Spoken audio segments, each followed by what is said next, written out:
In this video, I will show you how to create a portfolio on Exodus Wallet. So the first thing that you need to do is you need to go to the tab all the way at the bottom right, then click on Settings, and then under Advanced, you see Portfolios, and you need to make sure that this option is enabled. So once you have that, let's go back to the tab all the way at the bottom left, and now we can click on the icon at the top left, and from here, we're going to click on the icon at the top right, and that is the plus icon. And in this screen, you will see your portfolios, and we want to create a new one. So we're going to click on the plus icon, and now we can enter our portfolio name. So let's call it something like this.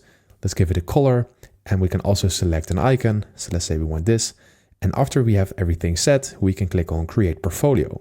So let's go ahead and do that. It is loading right now.